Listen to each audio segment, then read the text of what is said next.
Here we are in an undisclosed location, otherwise known as Jolly Blackburn's lair.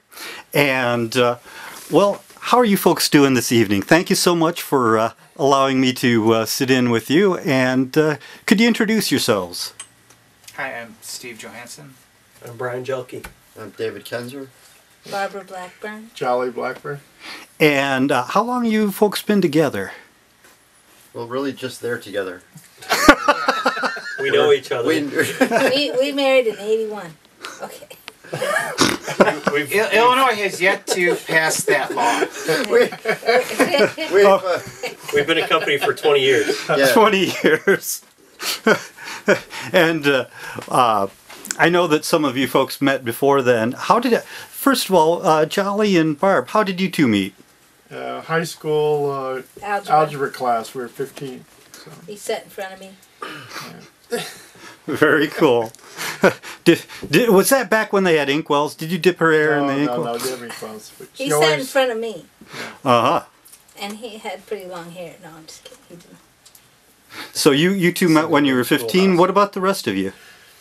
We all met in high school also. 14, 13. Yeah. Brian's in my homeroom, and we were alphabetically next to each other. Yes. It was ordained by our last names that we should meet and become friends. That's right. I sat behind Brian in German sophomore year because his name began with a J and mine with K. Yep. And Steve and I met in biology class freshman year. Because, again, our J and K. So if your last names had been different, the world would be a different place. It would. It's amazing. Yeah. We Maybe a little. We would have hated each other at that point. Huh? That Dave Zinzer guy. What a jerk. What an ass. So how did you folks become a company? What does your company do, should I ask first? We make games and comic books. Games and comic books. I've heard the words KODT, the letters KODT. Could you tell me what that is? It's an acronym for Knights of the Dinner Table, which is the name of our comic book. We're well past 200 issues right now, and so I think for viewers that don't know anything about that but do know something about comic books, I'm pretty sure we're breaking records every month as probably the longest running comic with a single creative team pretty much in history. And I think if you want to count, and Brian's a better expert at comics than I am, but if you want to count all the comics that have run for over 200 issues, I think you could probably do that with your own digits. So, pretty interesting, that alone. Very cool. Yeah, I remember the early issues, and I should ask. And what does this Knights of the Dinner Table center around? Are you implying you haven't read the latest issues? Because we're ready to end the interview right now. For people watching who maybe haven't know. I've read Knights of the Dinner Table. Okay. It's about people who play games. Huh? And the weird things that happen among people who play games, those personality types. It's also about the games they play. Where did you come up with the characters?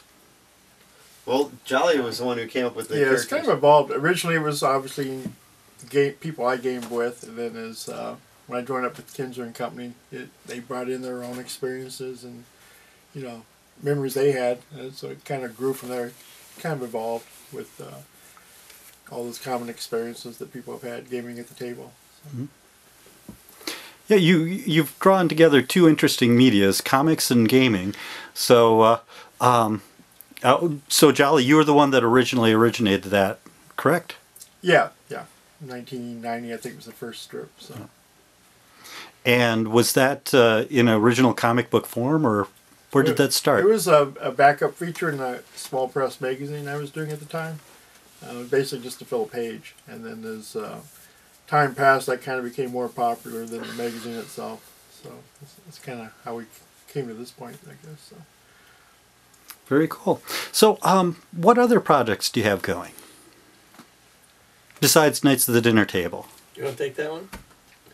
Well, we also produce a tabletop role-playing game called Hackmaster, and the genesis of the game was the game that the characters in the comic strip themselves played, which was a loose parody of Dungeons and Dragons, and after we had run the comic for 5, 6, 7 years, life imitated art, and we actually made the quote-unquote, our first edition was the 4th edition of Hackmaster, which we developed from the game that the characters were playing in-game.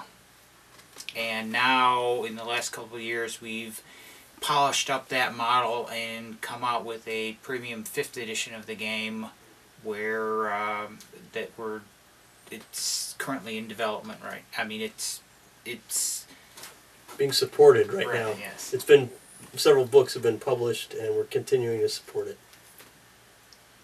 Very cool. Yeah, I remember when it first came out, and I went, "Wait a minute, that's from the comic." It was a bit of a shocker, but really, really cool. I think something important to point out is that these three started on a different path during a campaign world called Kingdoms of Calamar.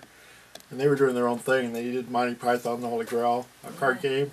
By the time we hooked up, I kind of gotten KOT going, and they had their own thing going. We kind of joined up, and they kind of merged. And it's kind of nice how Hackmasters now, the default world's the world they created. And, just wanted to point that out, that it was... So we started as a role-playing company. Right. So do you still meet for games? Yeah. I mean, that's what we were doing That's what tonight. we're doing here. I know it, but they don't know that. We meet at least once a month, sometimes 2, maybe even 3 times a month, and play games. Right. So your day job is you write comics about games, and you make games, role-playing games, Right. and then for entertainment, you play games. Well, Yes, for some more or of less. us. When you put it like that, it sounds like there's something wrong with it. No.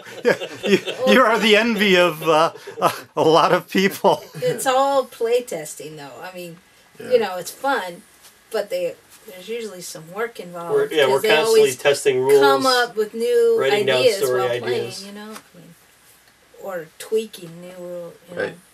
Right. You come up with ideas for strips for the game, for the comic. Yeah. And you figure out, you stretch the game in ways that are unexpected. So you're making new rules, new spells, new whatever while you're playing also. So it sounds like it's all fun and games, and it really is. Yeah.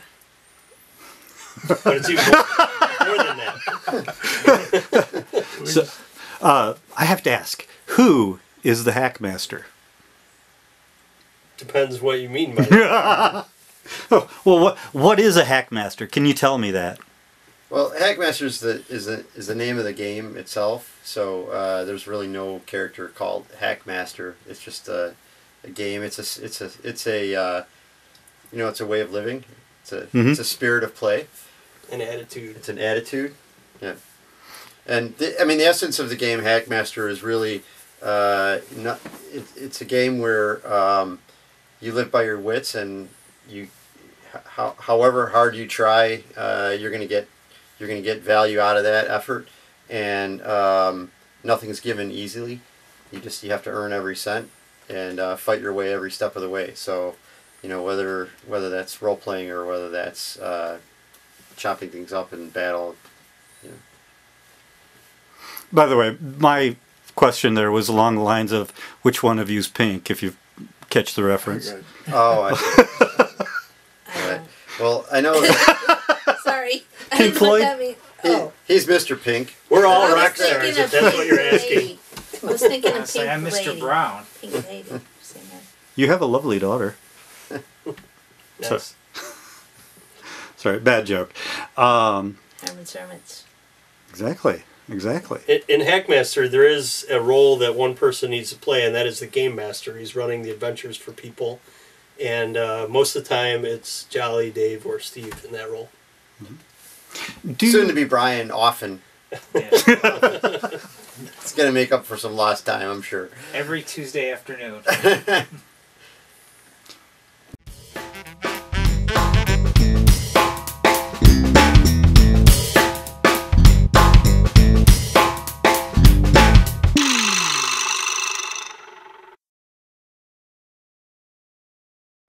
The end.